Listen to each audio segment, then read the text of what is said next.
트럼프가 나가라요 했더니 유럽 이제 완전히 나가리요. 노 트럼프 노르웨이 노금 유로 이제 대안을 찾았더니 대안으로 하이마스가 바이마스가 돼버려. 이제 전무가 전무후무한 역사 써. 남무가 이제 우리 엄마군. K9 150kg 쿵. 연평도에서 평양까지 일제 사격 펑. 뭘 웃고 있어 일본 대마도도 저녁. 유럽의 대안 유일한 대안 유럽의 대안 유일한 대안. 노 트럼프 노르웨이 노금 유로 이제 대안을 찾았더니 대안 하이마스가 바이마스가 돼버려. 이제 전무가 전무후무한 역사 써. 남무가 이제 우리 엄마군. K9 150kg 쿵. 연평도에서 평양까지 일제 사격 펑. 뭘 웃고 있어 일본 대마도도 저녁.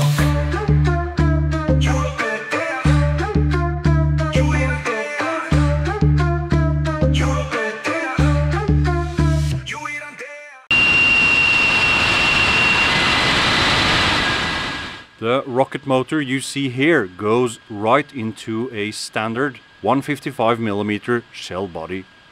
It can be fired from any L-52 gun, but the range is longer than any other tube artillery shell in existence. 지난 2월 28일 세계는 충격적인 장면을 목격했습니다. 백악관 집무실에서 도널드 트럼프 미국 대통령과 볼로디미르 젤렌스키 우크라이나 대통령이 공개적으로 설전을 벌이며 서로 등을 돌린 사건이었는데요. 이는 단순한 외교적 마찰을 넘어 대서양 동맹의 깊은 균열을 드러내는데 서로 폭력만 안 썼다 뿐이지 치고받고 싸워도 전혀 이상하지 않을 분위기여서 네티즌들은 AI로 싸움 이미지를 만들기도 했습니다. 이렇게 젤렌스키는 빈손으로 백악관을 떠났고 유럽 국가들은 즉각 반응을 보였습니다. 영국과 프랑스는 우크라이나와 별도의 종전 계획을 세우겠다고 선언하였고 유럽연합 고위 인사들은 미국에 대한 날선 비판을 쏟아냈습니다. EU 외교안보 고위 대표 카야 칼라스는 자유세계의 새로운 지도자가 필요하다는 것이 분명해졌다며 미국의 리더십에 의문을 제기했고 가브리엘 아탈 전 프랑스 총리는 미국은 더 이상 자유세계 리더 자격을 잃었다라고 직격탄을 날렸는데요. 유럽 정상들은 런던에 모여 독자적인 방어 능력 강화와 우크라이나 지원 방안을 논의하며 미국 의존에서 벗어나려는 움직임을 보였습니다. 특히 영국 총리 키어 스타머는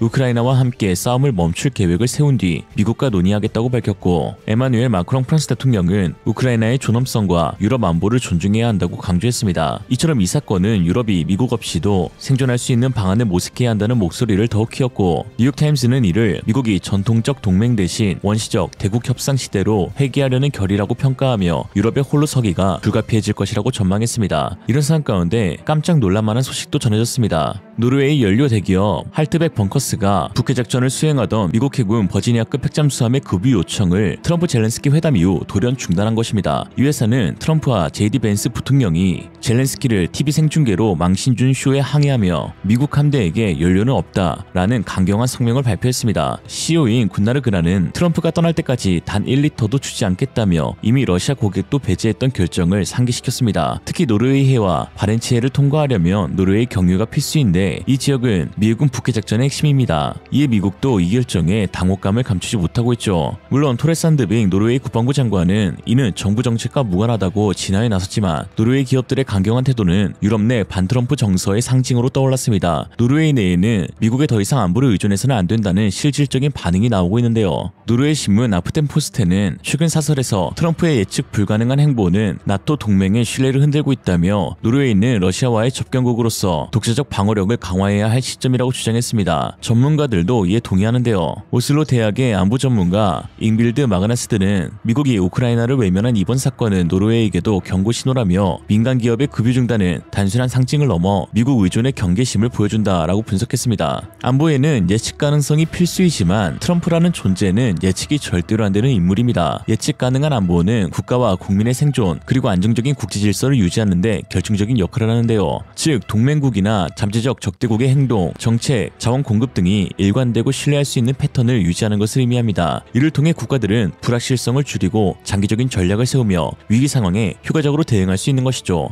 그런데 문제는 당장 현재만 놓고 보면 유럽이 혼자 뭘 해내기가 어렵다는 데 있는데요. 수십 년간 멈춰버린 공장, 불필요한 라이벌 경쟁 구도로 인해 동력을 잃은 방산산업, 평화배당의 혈안이 되어 축소하기 바빴던 군비 등 리셋에서 다시 시작이라고 봐도 무방합니다. 이에 노르웨이를 기점으로 유럽 곳곳에서 반트럼프 행보와 함께 대책국 찾기에 나서고 있는데요. 트럼프가 이끄는 미국보다 믿을 수 있는 국가와의 안보 협력을 추진해야 한다는 것이고, 여기서 한국이 확실한 대책국으로 떠오르고 있습니다. 특히 에스토니아가 미국 로키드 마틴의 하이마스 구매를 철회하고 한국 하나의 천무 K-239 다연장 로켓포 도입을 검토 중이라는 충격적인 소식이 이를 증명하는데요. 에스토니아 국방장관 한노 페부크루는 하이마스의 납기가 너무 길다며 몇 달 내 구매 옵션을 전환할 수 있다고 밝혔는데, 대부분의 군사 전문가들은 트럼프의 예측 불가능성이 안보를 흔들 수 있다는 우려가 결정적 배경으로 작용했다고 분석하고 있습니다. 그 이유는 하이마스와 같은 MLRS는 발사될 뿐 핵심은 포탄이기 때문입니다. 이 포탄이 미국에 의해 공급되지 않는다면 첨단 하이마스도 그냥 돌아다니는 트럭일 뿐이죠. 트럼프 행정부가 우크라이나 지원을 중단한 것처럼 미래의 어떤 사유든 트럼프의 말 한마디에 포탄 공급망이 끊길 가능성을 배제할 수 없다는 것입니다. 트럼프 이후 차기 대통령직을 노릴 JD 벤스도 더하면 더했지 덜할 사람이 아니라는 것도 똑똑히 봤고요. 에스토니아는 러시아와 국경을 맞댄 동유럽 국가로 시급한 안보 위기 속 안정적인 공급망을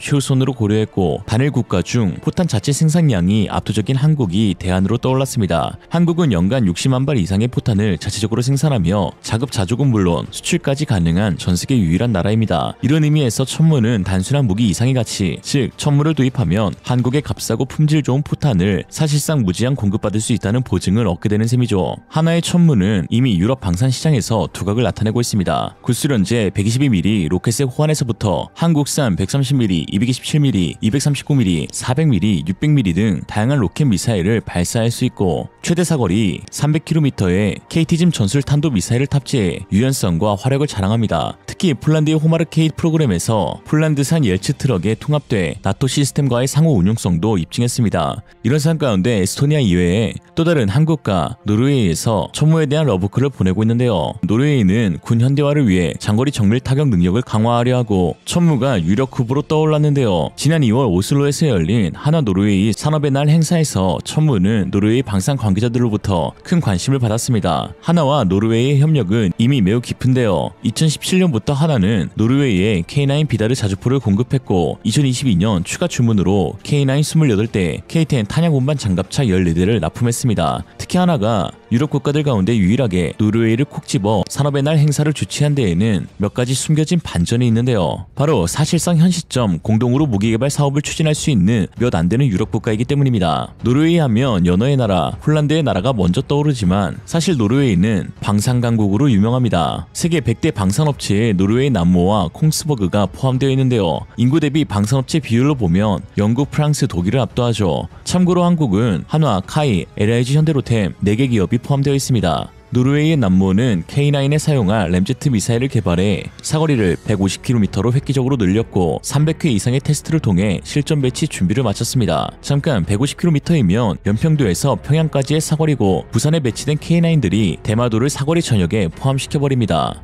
괜히 남모 CEO 모르텐 브란치크가 램제트 155mm 포탄은 포병의 혁명을 일으킬 것이라며 자신감을 드러낸 게 아니네요. Ever since World War I, 100 years ago, the range that artillery can fire has been more or less at a standstill in Western militaries.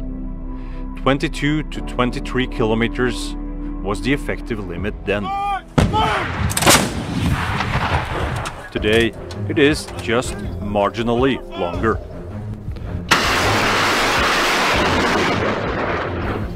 Countries like Russia, however, have built much more capable artillery systems.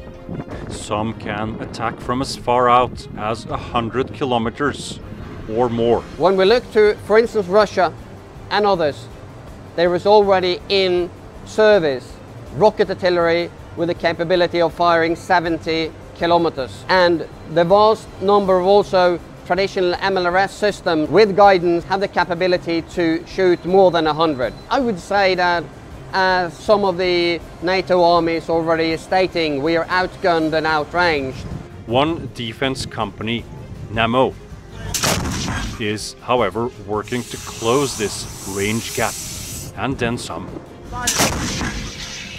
by using a ramjet motor, a concept until now only found in the aerospace sector. Nammo hopes to break all previous distance records for artillery.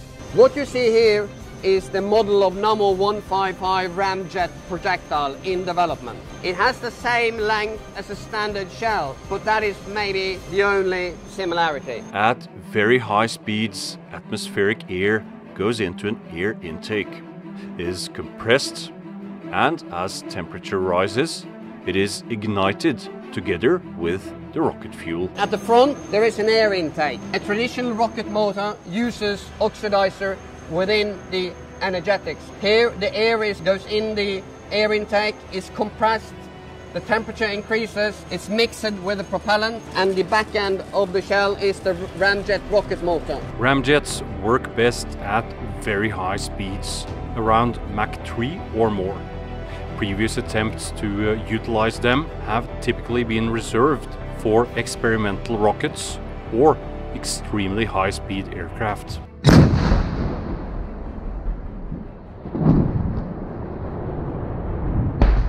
But there is one more instance where ramjets can operate. Some artillery projectiles do have enough speed. At their test center in Norway, Nammo started exploring the concept in 2015. Since then, more than 150 successful motor tests have been completed.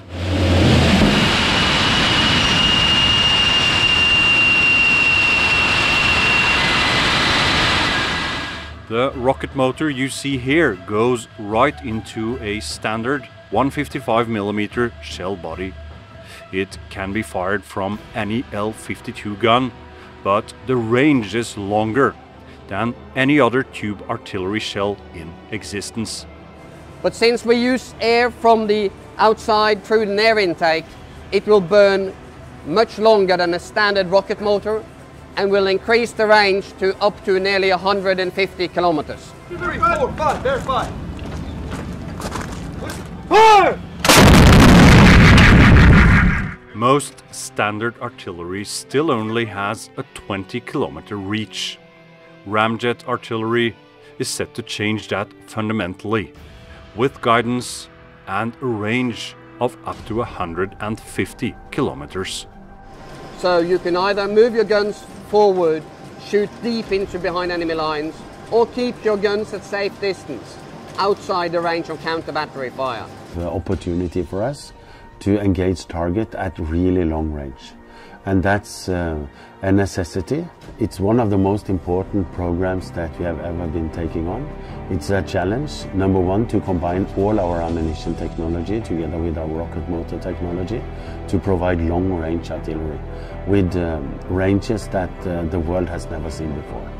여기에 또한 남모는 현대 로템과도 협력을 추진하며 K2전차의 120mm 포탄 개발 프로젝트에도 참여 중입니다. 콩스버그 역시 하나와 2022년과 2024년 연이어 양해 각서를 체결하며 보병 전투 차량과 장거리 정밀 사격 시스템 개발에 협력하고 있습니다. 콩스버그의 통합 전술 솔루션과 하나의 K9 첨무 플랫폼이 결합되면 나토 내 상호 운용성과 전투력이 크게 향상될 것입니다. 이런 협력에서 엄청난 무기들이 쏟아져 나올 가능성이 있다고 전문가들은 분석하고 있는데, 예를 들어 첨무와 콩스버그의 원격 무기 시스템이 통합되면 초정밀 타격이 가능한 차세대 로켓포가 탄생할 수도 있습니다. 이처럼 한국과 노르웨이 협력은 단순한 무기 거래를 넘어 기술적 시너지를 창출하고 있는 매우 손꼽히는 케이스라고 볼 수 있습니다. 일례로 폴란드와 한국의 방산 협력은 상호 협력이 사실상 불가능하다는 평가를 받고 있는데요. 왜냐하면 폴란드의 제조업 기술력이 한국에 비해 상당히 뒤처져 있기 때문입니다. 폴란드는 K9과 첨무를 도입했지만 이는 일방적인 한국의 기술 이전 수준에 머물러 있습니다. 폴란드가 제공할 수 있는 기술적 기여는 제한적이며 주로 한국산 무기의 생산기지 역할에 가까운 것이죠. 이에 폴란드 기업이 대거 참여하는 K2PL의 경우 계약 체결에서부터 폴란드 현지화 기술 부족으로 인해 어려움을 겪고 있습니다. 그러나 노르웨이는 이야기가 다른데요. 노르웨이는 남모와 콩스버그라는 세계적 방산업체를 보유하고 있으며 한국의 기업들과 동등한 수준에서 협력할 수 있는 기술력을 갖췄습니다. 두 국가의 협력으로 노르웨이는 유럽 최고, 한국은 아시아 최고의 방산 강국으로 성장할 수 있는 기반을 만들 수 있죠. 유럽과 미국의 균열은 한국 방산에 새로운 기회의 문을 열었습니다. 한국은 빠른 납기와 경쟁력 있는 가격, 그리고 안정적인 공급망, 그리고 무엇보다 신뢰할 수 있는 국가라는 장점을 통해 유럽에 어필하고 있습니다. 폴란드와 중동 국가들이 미국산 무기가 아닌 한국산 무기를 선택한 것도 이러한 이유이죠. 이는 유럽 국가들이 트럼프의 변덕에 흔들리지 않는 안정적인 방산 파트너를 찾을 때 결정적 장점이 됩니다. 트럼프 젤렌스키 파국은 단순한 외교 충돌로 끝나지 않을 것으로 보입니다. 이는 유럽의 대한시장 확충과 협력 재편을 촉발시킬 도화선이 돌 예정인데요.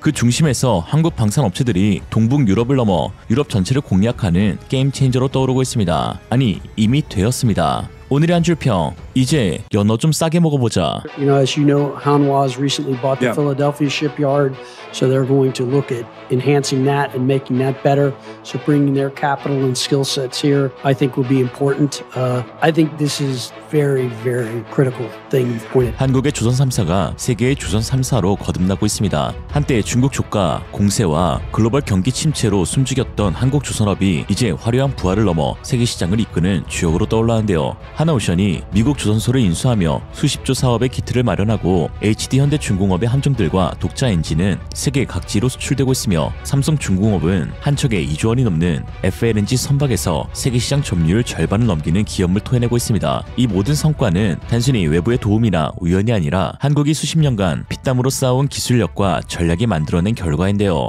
그리고 여기에는 한 가지 반전이 숨어 있는데 같이 빠르게 한번 살펴보겠습니다. Let's get it. 2025년 3월 도널드 트럼프의 재집권이 현실로 다가오며 그의 외교 경제 정책이 다시금 세계에 이목을 끌었습니다. 트럼프는 각자 도생과 세계 경찰 지위 포기를 외치며 미국의 이익을 최우선으로 하는 실용주의 노선을 걸어왔죠. 언뜻 보면 미국이 고립주의로 돌아가는 듯 보이지만 사실 그의 의도는 더 전략적입니다. 전통적인 동맹이라 해서 최우선한다기보다 미국의 실질적인 경제적 군사적 이득을 가져올 파트너를 선택적으로 끌어들이려는 움직임이라는 것이죠. 이런 맥락에서 트럼프가 한국에 던진 제안은 단연 주목할 만합니다. 지난해 양국 정상통화에서 트럼프는 한국의 세계적인 조선 기술력을 높이 평가하며 특히 선박건조와 유지보수 운영 분야에서의 협력을 강조했습니다. 현재 미국은 자국 조선 산업의 쇠퇴로 발등에 불이 떨어졌는데요. 세계 패권의 도전자인 중국은 글로벌 신조선 수주량의 59%를 차지하며 압도적인 생산량을 과시하지만 미국은 선박 시장에서 고작 0.4%의 점유율에 그치고 있기 때문입니다. 아예 그냥 상대가 안 되죠. 또한 군함건조와 MRO에서도 인력 부족과 설비 노후화로 인해 어려움을 겪고 있는 미국입니다. 트럼프가 한국을 사업 파트너로 지목한 것은 이런 미국의 약점을 보완하려는 실리적인 선택으로 보입니다. 이 협력이 단순히 트럼프 덕분이라고 생각했다면 경기도 오산인데요. 한국 조선업의 힘은 외부의 손길이 아니라 오랜 시간 쌓아온 자체 역량에서 비롯되는 것으로 한국이 이미 준비한 기반 위에서 미국의 필요와 맞아떨어진 결과일 뿐입니다. 즉 한국은 수혜자가 아니라 주도적인 파트너로 선택된 셈이죠. 이 협력은 단순한 경제적 거래를 넘어 더 큰 그림을 그리고 있는데 미국은 중국 해군의 급성장에 맞서 해외 발주를 통해 해군력을 증강하려 하고 한국은 그 중심에 서 있습니다. 이런 상황 가운데 깜짝 놀랄만한 소식도 전해졌습니다. 2025년 2월 미 공화당 상원의원 마이클 리와 존 커티스가 해군 준비태세 보장법을 발의하며 나토 회원국이나 인도태평양 동맹국에서 미 해군 함정을 건조할 수 있는 법적 근거를 마련했기 때문입니다. 이 법안이 통과되면 한국이 핵심 플레이어로 부상할 가능성이 큰데요. 그 규모는 상상을 초월합니다. 미국은 해군 전력을 강화하기 위해 2054년까지 364척의 신규 함정을 건조해야 하며 이는 연평균 12척 약 300억 달러, 우리나라 돈으로 약 42조 원의 예산이 매년 투입되는 거대한 프로젝트입니다. 여기에 연간 60억 달러, 약 10조 원에 달하는 MRO 시장까지 더해지면 한국 조선업은 새로운 황금기를 맞을 준비가 된 셈입니다. 이미 한국 기업들은 발빠르게 움직이고 있는데요. HD현대중공업과 하나오션은 2024년 7월 미 해군과 MSRA 함정 정비 협약을 체결하며 MRO 시장에 진입했죠. 하나오션은 올해 최대 6척, HD현대중공업은 2~3척의 MRO 수주를 목표로 설정했습니다. 특히 하나그룹은 필라델피아 조선소 인수 이후 미국 내 생산 기반을 확보하며 트럼프의 해군 장관 지명자 존 펠런으로부터 한화의 자본과 기술 유입이 매우 중요하다라는 찬사를 받았습니다. 펠런은 2025년 2월 상원 청문회에서 한국과 하나를 콕 집어 언급하며 중국 해군의 급성장에 대응하려면 한국과의 협력이 필수라고 하여 화제가 되었죠. 2023, China added 30 ships to its fleet, 15 of which were large surface combatants. We added 2. I think that's going to define the tenure of your time as secretary. As you know, Hanwha has recently bought the Philadelphia shipyard, so they're going to look at enhancing that and making that better. So bringing their capital and skill sets here, I think will be important. I think this is very, very critical thing you've pointed out. 특히 주목해야 할 것은 미 의회가 발의한 선박법은 미국의 상업 선박도 현행 93척에서 250척으로 늘리는 전략적 상선 프로그램을 포함하고 있다는 것입니다. 이에 연간 2억 5천만 달러, 3,660억 규모의 금융지원과 40.5%의 세액공제 등 상당한 인센티브를 한국 조선업계에 지원해주기로 했는데요. 트럼프 행정부가 추진하는 440억 달러 규모의 알래스카 LNG 프로젝트도 LNG 운반선과 해양시추선 수요를 끌어올리며 K조선에 날개를 달아줄 것입니다. 이렇게 각종 선박 시장에서 한국 조선업의 입지가 커지고 있는 상황인데 선박을 움직이는 데는 무엇보다 중요한 한 가지 요소가 필요합니다. 바로 심장이라 불리는 엔진이죠. 군함이든 상선이든 엔진 없이는 그저 철덩어리에 불과합니다. 그리고 놀랍게도 이 핵심 부품에서도 최근 한국이 세계 정상에 올랐다는 소식입니다. 바로 HD 현대중공업의 힘센 엔진이죠. 선박 엔진은 부품 중 가장 비싸고 전 세계에서도 3개국만이 자체 개발에 성공했을 정도로 난이도가 높습니다. 그러나 최근 HD 현대중공업의 힘센 엔진은 누적 생산 15,000대를 돌파, 세계 엔진 시장의 35%를 차지하며 1위를 달성하였죠. 10년간의 연구 끝에 국내 최초로 독자 개발한 이 사행정 중형 엔진은 선박의 전력을 책임지는 핵심 부품입니다. 중형 화물선, 컨테이너선, 유조선, 여객선, 특수선 등에 탑재되며 출력 범위는 1,400마력에서 36,000마력에 이릅니다. 현재 60여 개국에 수출되며 16,000 TEU급 컨테이너선 같은 최신 선박에도 탑재되고 있습니다. 조선 엔진 개발 역사가 100년이 넘는 핀란드, 독일, 일본 외에 불과 20년 만에 독자 기술로 세계 정상에 오른 나라는 한국이 유일합니다. 유정대 HD 현대중공업 전문은 단가가 높은 선박을 수주하는 고객들은 대부분 보수적이어서 신생 회사의 엔진을 쉽게 받아들이지 않지만 우리는 문제를 끝까지 해결하며 신뢰를 쌓았다고 밝혔습니다. 2005년 쿠바에 육상 발전용 힘센 엔진 588기를 공급한 사례는 대표적인데요. 쿠바는 이를 기념해 10페소 지폐에 힘센 엔진 발전소를 새겨 넣었죠. 특히나 힘센 엔진의 강점은 친환경 기술에 있습니다. 현재 생산량의 60%는 중유와 LNG, 메탄올을 선택적으로 사용할 수 있는 이중 연료 엔진입니다. 2008년 가스 엔진 개발에 착수한 경험을 바탕으로 2011년에는 독일만과 협력해 세계 최초로 LNG 이중 연료 대형 엔진을 내놨습니다. 2023년에는 고압 직분사 방식의 암모니아 이중 연료 엔진을 개발하며 또 한 번 혁신을 이뤄냈죠. 이 엔진은 연료 효율을 높이고 온실가스 배출을 줄여 IMO 환경 규제를 앞서 충족합니다. 대형 엔진 시장에서도 HD 현대중공업은 연간 300대 생산으로 점유율 35%를 기록하며 1위를 달리고 있습니다. 중국은 10개 업체가 합쳐 700대를 만들지만 이중연료 기술에서 뒤처져 있다는 평가를 받고 있죠. 힘센 엔진은 부품의 대부분을 국산화하며 국가 10대 핵심 기술로 지정되었고 연 1,000대를 세계 공장에서 생산합니다. 공장 가동률은 2024년 4분기 146%를 넘어섰을 정도로 수요가 폭발적입니다. 이처럼 엔진 기술은 선박의 성능을 좌우하며 한국 조선업의 경쟁력을 뒷받침합니다. 하지만 일반 선박만으로 이야기가 끝나는 건 아닌데요. 사실상 바다 위에 떠다니는 모든 것을 한국은 다 잘 만듭니다. 바로 바다 위에서 자원을 캐내고 가공하는 해양 플랜트에서도 한국의 독주가 눈에 띄는 상황이죠. 선박과 엔진이 조선업의 기본이라면 해양 플랜트는 미래를 여는 황금 열쇠입니다. 삼성중공업, HD 현대중공업, 하나오션 등 한국 조선 3사 모두 2025년 해양 플랜트 시장에서 큰 승부를 걸고 있습니다. 특히 트럼프 행정부의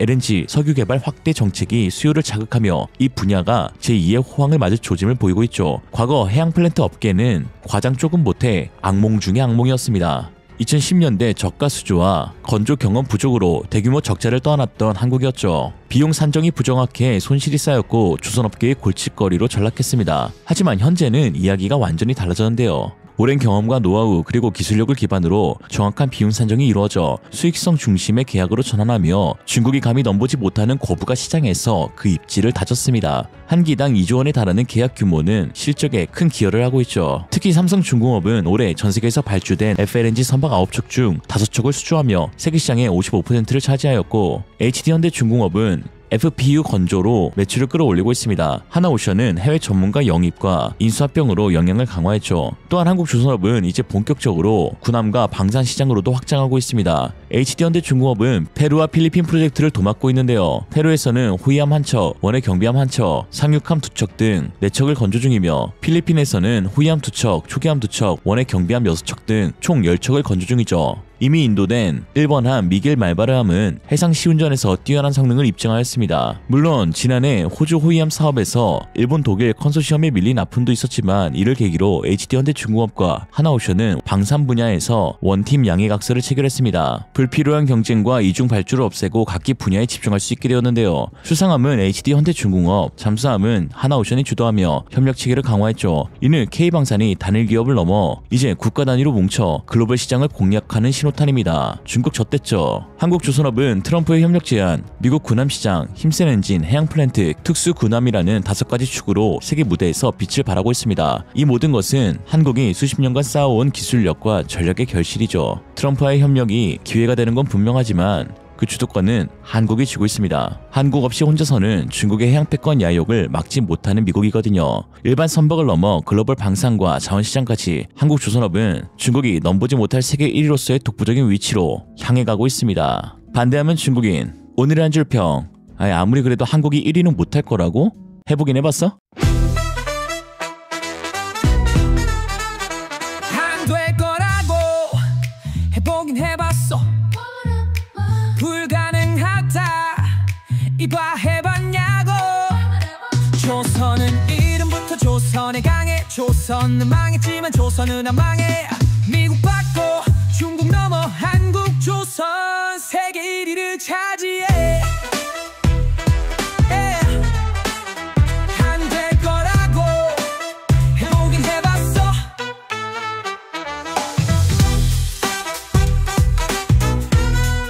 뭐 사드리고 그래서 여기다 조선선 재산 4배를 만들 테니까 팔아 이런 얘기죠.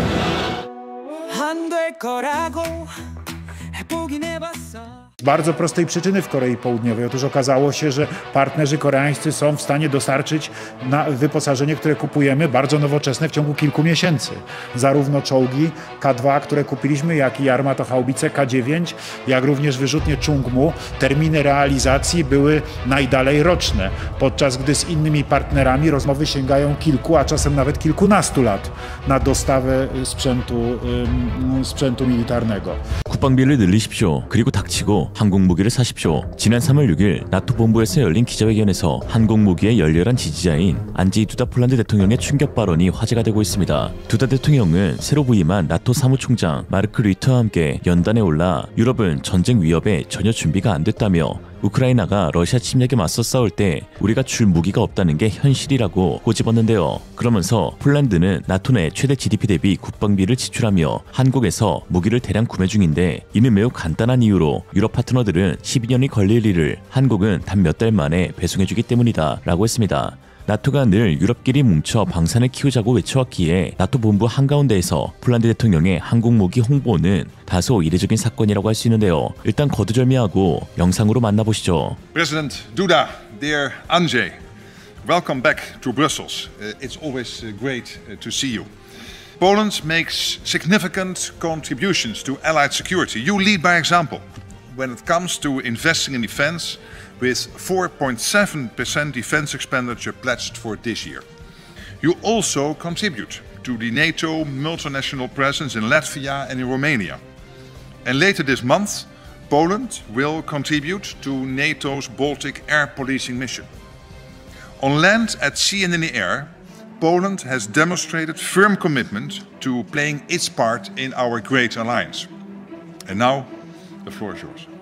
Nie ukrywam, że nikt z nas, nie tylko te 25 lat temu, 26 lat temu, ale jeszcze dosłownie kilka lat temu, nie spodziewał się, że będziemy wydawali prawie 5% naszego PKB na obronność, a tak dzisiaj właśnie jest. Jesteśmy tym państwem, które w stosunku do swojego ogólnego PKB w Sojuszu Północnoatlantyckim wydaje dzisiaj na obronność najwięcej i polskie społeczeństwo godzi się na to z jednej bardzo prostej przyczyny, a mianowicie wszyscy wiedzą, że odżył rosyjski imperializm, że Rosja atakuje kolejne kraje. Jedno jest 100%, proszę Państwa, pewne, że jeżeli cały Sojusz Północnoatlantycki nie zwiększy swoich wydatków na obronność, to niestety, ale być może Władimir Putin będzie miał ochotę zaatakować po raz kolejny, ponieważ nie będzie dostatecznego odstraszania.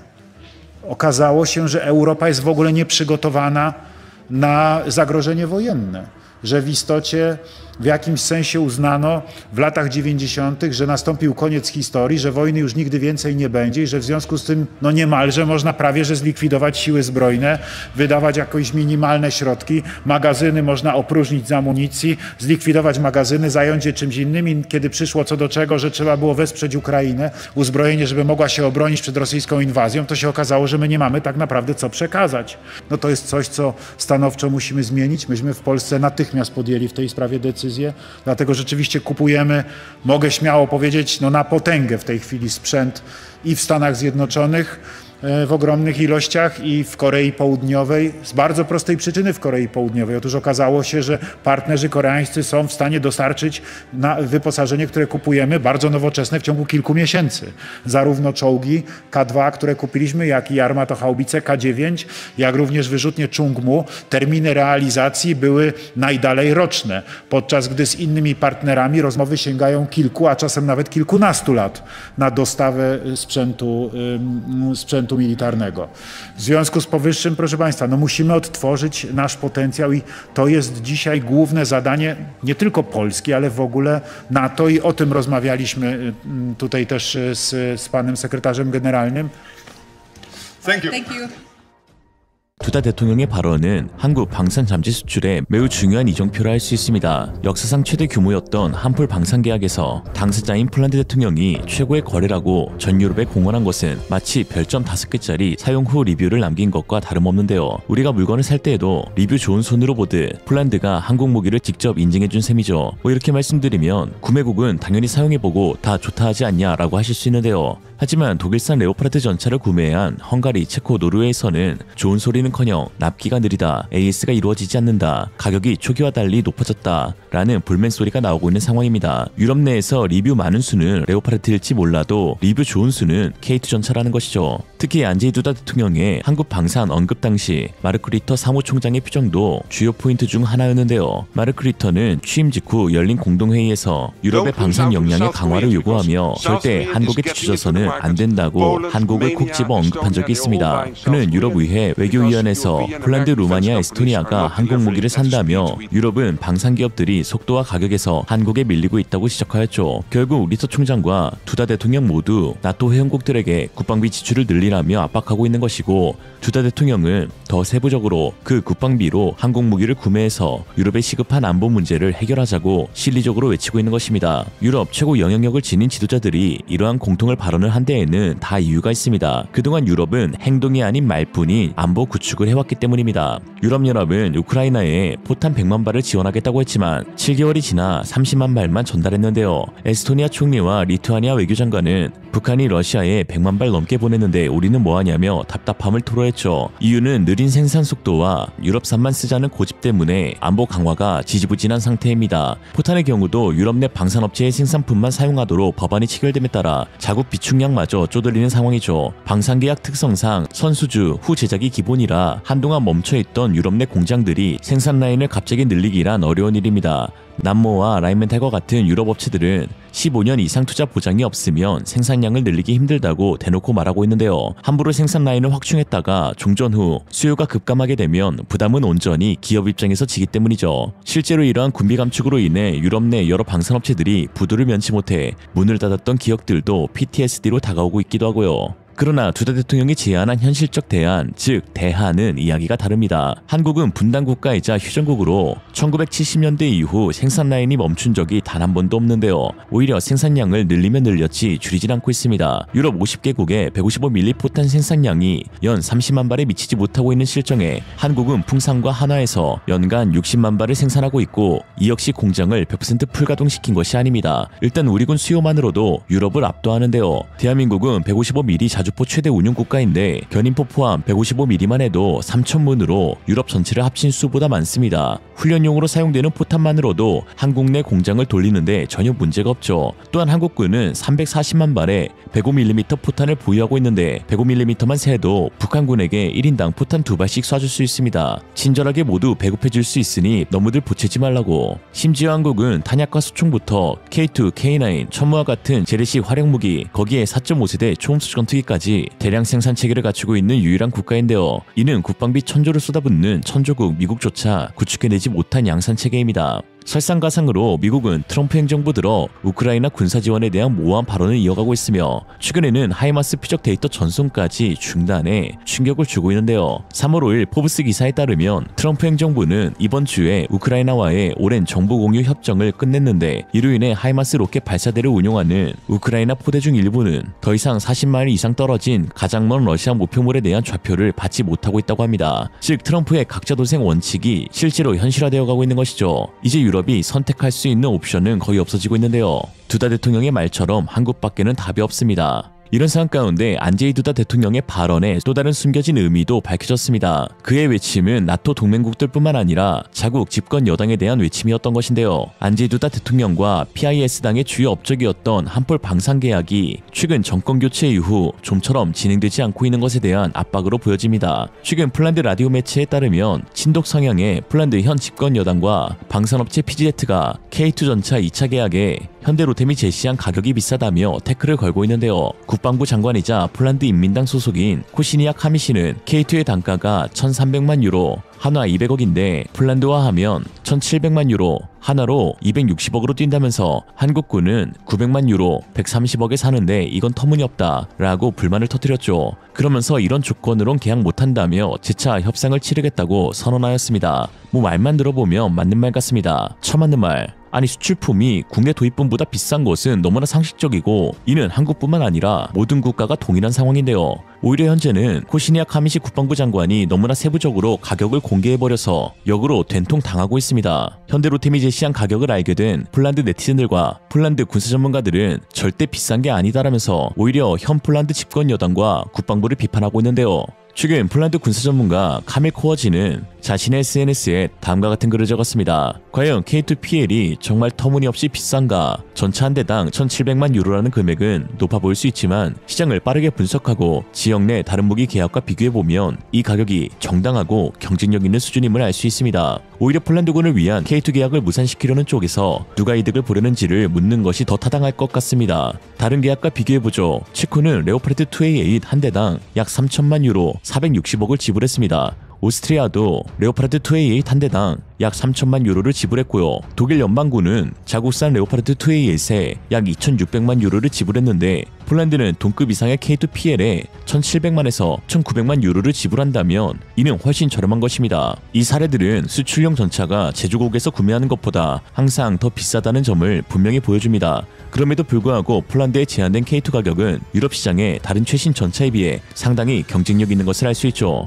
또한 지금까지의 경험을 보면 단가에는 차량 자체뿐만 아니라 광범위한 물류 및 훈련 패키지가 포함됩니다. 승무원 및 기술 인력 훈련, 서비스 지원 및 예비 부품, 훈련 시뮬레이터 이 모든 것이 계약의 실질적 가치를 높여 완전한 전투 준비 태세를 보장합니다. 특히나 K2PL의 장점 중 하나는 잠재적으로 빠른 계약 이행입니다. K2 납품은 거의 즉시 시작 가능한데요. 레오파르트의 경우 체코 등 다른 국가의 사례를 보면 대기 시간이 10년 이상 걸릴 수 있습니다. 빠른 납품은 폴란드 방어 능력의 즉각적인 강화를 의미하는데 지정학적 상황을 고려할 때 이행 시간의 차이는 매우 중요합니다. 거기다가 한국은 기술 이전까지 제공해줍니다. 이는 폴란드 방위 산업을 발전시키고 미래의 잠재 수출 가능성도 제공해주죠. 이러한 장기적 이익은 계약의 총 가치를 평가할 때 고려해야 합니다. 특히 폴란드는 총 1,000대의 K2 전차 구매를 계획 중인데요. 대규모 주문으로 더 유리한 가격 조건이 가능합니다. 초기 180대 K2PL 계약보다 이후 장기 협력으로 후속 물량의 단가를 절감시킬 수 있죠. 현지 생산의 규모 효과로 비용 추가도 최적화되고요. 한마디로 모든 것을 고려했을 때 한 대당 1,700만 유로라는 가격은 터무니없이 비싼 것이 아니라 오히려 상당히 합리적이고 매우 저렴한 것임을 알 수 있습니다. 라고 했죠. 폴란드 네티즌들 역시 비슷한 반응인데요. 오히려 더 거칠게 현 집권 여당을 비판하면서 독일과의 커넥션까지 의혹으로 제기 중입니다. 다음과 같죠. 그래도 레오파르트보다 훨씬 저렴하네요. 기동성에서 더 뛰어나고 모든 면에서 동등한 수준의 탱크가 또 있을까? 새로운 탱크를 만들 때는 당연히 돈이 필요하고 우리는 180대 이상 생산하면 그 자체로 비용을 충당할 수 있을 것이다. 그래서 뭐요? 기술 이전까지 해주면서 가격은 절반 이상 저렴하고 레오파르트 2A8과 동등하거나 더 나은 탱크가 또 있다는 건가요? 아니 그게 받아들이기 어려운 조건이라고요. 그렇다면 체코처럼 2A8 한 대당 3천만 유로에 그냥 사는 게 어떨까요? K2PL은 레오파르트 2A 수준이에요. 하지만 더 빠르고 저렴하죠. 이 바보들은 경제에 대해서 조금이라도 아는 게 있나요? K2PL이 폴란드 경제에 얼마나 기여할 것인지 보여주는 그래픽 자료가 유용하겠네요. 레오파르트는 약 3천만 유로라고 덧붙여 말씀드립니다. 그리고 독일군은 2,400만 유로를 내고 사고 있죠. 이는 높은 가격이 아니라고요. 우리는 신형 로스막을 1,300만 유로에 구매했고 수년간 폴란드에서 생산해왔습니다. 한국과 협력을 발전시키고 유럽을 위해 함께 생산해야 합니다. 한국은 폴란드가 파트너로서 참여할 수 있는 여러가지 선진 프로그램을 갖고 있습니다. 미국에서 값비싼 장비를 기다리는 것보다 훨씬 저렴하고 빠릅니다. 그들은 잠수함과 5세대 전투기도 보유하고 있습니다. K2PL의 1,700만 유로는 터무니없는 가격이라면서 레오파르트 3천만 유로에는 괜찮나 보네요. 독일인들이 레오파르트를 사라고 하면 아마 그들은 레오파르트를 살 것 같아요. 그들은 독일의 하수인이니까요. 독일의 폐기물을 처리하기 위해 의도적으로 짜여진 갑본이네 라고 했습니다. 누가 봐도 폴란드 국방부 장관의 주장보다 폴란드 네티즌들의 주장이 훨씬 신빙성 있음을 알 수 있는데요. 특히 카밀 코어지는 자신의 글 끝자락에 다음과 같은 의미심장한 발언을 남겼습니다. 다시 한번 강조하고 싶은데 이 전차가 끔찍한 비용이라며 말도 안 되는 이야기를 하는 사람이 누구인가를 살펴봐야 합니다. 그리고 어느 나라와 그 산업이 그로부터 이익을 얻는지도 말이죠. 라고요. 어느 나라에나 공통적으로 통용되는 말이 있습니다. 나라에 돈이 없는 게 아니다. 도둑놈들이 많은 거다. 세계 속에서 후기로 증명되고 있는 대한민국의 첨단 무기들, 거짓말로 속이려 해도 너무 좋은 후기들로 인해 속지 않은 반응들을 보니 더 뿌듯해지는 오늘입니다. 유럽이 망설이고 미국이 주춤할 때 한국은 이미 다음 단계를 향해 달리고 있는데요. 이건 단순히 무기 수출의 성공이 아니라 문제를 동시 잡는 강대국의 길로 나아가고 있다는 증거이죠. 오늘의 한 줄평, 나도 폴란드 우유 별점 5개 남기러 가야겠다. 이상으로 리얼리즘이었습니다. 여러분의 생각은 어떠신가요? 현명하고 지혜로운 여러분의 의견을 지금 댓글에 남겨주세요. 감사합니다.